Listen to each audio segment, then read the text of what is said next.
भारत में लगभग 75% ऐसे पुरुष हैं जो सुसाइड कर रहे हैं। उन 75% में से 54% ऐसे हैं जो महिला उत्पीड़न का शिकार हैं। उसमें से एक नाम अतुल सुभाष का भी है। अतुल सुभाष ने अपनी बीवी के केस से तंग आकर लास्ट में वो मेंटेनेंस दे नहीं पाए, जो कि अमाउंट इतनी ज़्यादा थी कि वो उसको फुलफिल नहीं कर सकते थे।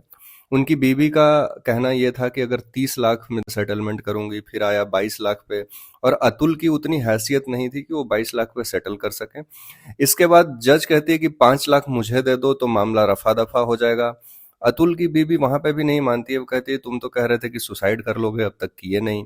अब अतुल ने सुसाइड कर ली है, तो क्या इसको सुसाइड कहा जाए? क्योंकि ये तो एक तरह से एक मर्डर है।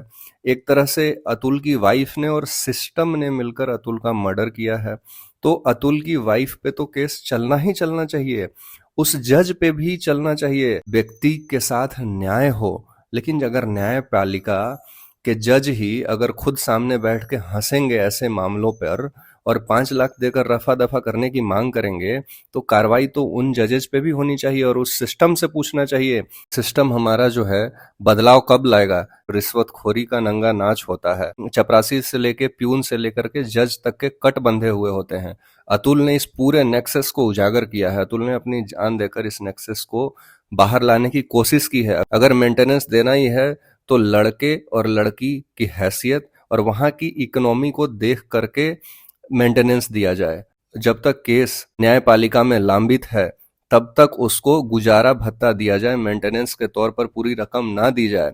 और वहीं पे लड़कों की हैसियत के हिसाब से और लड़की के रहन सहन और उसकी मेंटेनेंस, उसके बच्चों की परवरिश के हिसाब से ही मेंटेनेंस दिया जाए।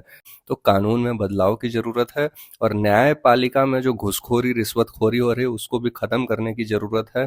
और ऐसे जजेज जो इन मामलों पे हंसा करते हैं, उनको तुरंत से तुरंत तत्काल प्रभाव से सस्पेंड करके उन पे मर्डर का केस चलाना चाहिए।